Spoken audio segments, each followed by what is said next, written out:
গাজীপুরে একটা বড় সমস্যা হলো আপনার কেউ মারা গেছে দাফন কোনো জায়গা নেই। গাজীপুরে আমাদের হাজার হাজার শ্রমিক মানে লাখ লাখ শ্রমিকরা থাকে এখানে। কেউ মারা গেলে তার লাশ নিয়ে যেতে হয় ধরেন যে সেই নেত্রকোনায়, ধরেন যে সেই রংপুরে, সেই বরিশালে, এবং এটা একটা বড় ধরনের পেরেশানি কাজ করে। আপনি অ্যাম্বুলেন্স পাবেন না, মানে কি যে কষ্ট আমাদের নাগরিকটা করে আর কি। কবরস্থানগুলিতে জায়গা নেই। তুরস্কে আমি একটা বলি যে তুরস্কে এটা অলমোস্ট সকল সিটি কর্পোরেশনে আছে।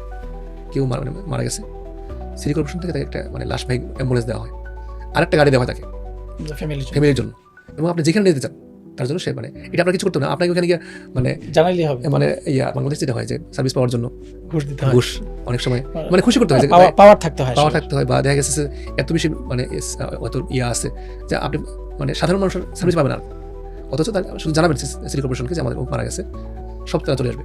এবং মানে কবরস্থানে গেলে মানে কবর দেওয়ার পরে যে মানে কবরটা করে দেবে, এটা তারা করে দেবে আর মানে এই ধরনের মানে অসাধারণ কিছু বিষয় তাদের মধ্যে আছে আর হ্যাঁ।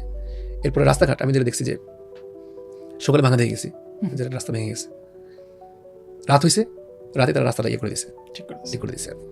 এবং আপনি একটা রাস্তা পাবেন না যেখানে পাবলিক হাঁটাচলা করে, যেখানে ফুটপাথ নাই। ইন্টারেস্টিং, বাংলাদেশে ফুটপাথ আমি যাও আছে এটাও সব দখল বাজার। ইনফ্যাক্ট আমি মনে করতাম ছোটবেলায় যে ফুটপাথ মানে মনে হলো দোকান, মানে আমার মাথায় ছোটবেলায় এটাই ছিল যে ফুটপাথ মানে হচ্ছে ভ্যানগাড়ি আর কি, ভ্যানগাড়ি রাস্তায় বসে আছে, এটা ফুটপাথ। আনফরচুনেটলি এটা তো মানে বড় সমস্যা, দেখে দেখে এভাবে আমরা বড় হয়েছে। তো আমার স্বপ্ন ছিল যে গাজীপুরকে আমরা একটা এভাবে নিরাপদ, একটা পরিচ্ছন্ন এবং একটা বাসযোগ্য নগরীতে পরিণত করবো।